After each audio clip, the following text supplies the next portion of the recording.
I am about 1.75 meters tall, but some of the world's best high jumpers can clear more than half a meter above that.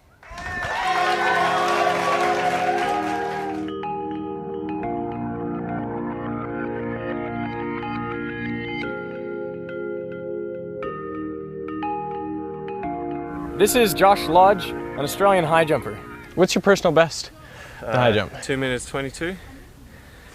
That's pretty high. The world record is Sotomayor from Cuba. It's about this high, 8.5 inches, 245. Same height as a full men's volleyball net. Can you tell me about what it's like to be a high jumper? It's just really fun. Like everyone who sees it, I know, always wants to do it, right? Yeah, exactly.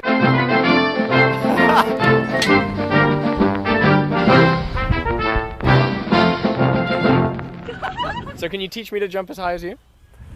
I don't know. He knows that he can't. Tell me about the technique that all the modern high jumpers use. So they do the Fosbury flop, so that's with the J curved run up. Generally you have a straightish sort of part, and then the last part of the run up is curved. So it's half straight, half curved. Yeah, so that you can have more speed, and it puts you in the right position to then get the rotation and go over on your back. And what foot do you take off on? You take off on your left foot. Yeah, that's right. So if you can only really think about one thing, Drive up that leg. Tell people to drive up that leg. So what did I do wrong there? Well, how much time do we have? You started on the wrong foot. Come on, you can get this. So before the Fosbury flop, the main technique that people used was a straddle? Yeah, the straddle, or I think it was also known as the Western roll.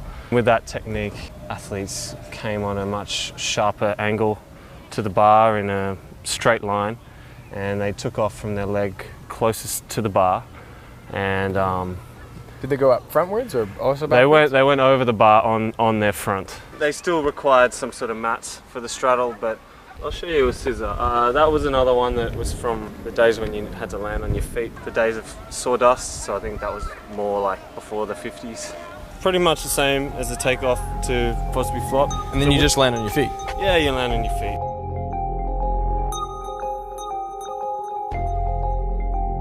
It's a really old one, and it's what they did when they didn't have any mats. So really adding the mat really changed the way people jumped? Yeah.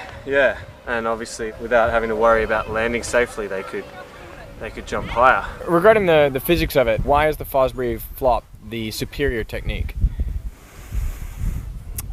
Well, I've heard that it allows your center of mass to actually pass underneath the bar. Your entire body clears the bar, but not all at once. So you're keeping like your legs and your arms sort of underneath the bar. If you average where your center of mass is, it's under the bar. Whereas like the other techniques, they seem to, you have to have your whole center of mass clearing the bar. So technically it's harder, like you're getting your mass up higher in order to clear the bar. Yeah, that would make sense, because with the straddle technique, when you go over, you've got half your body going over the bar all at once. Yeah.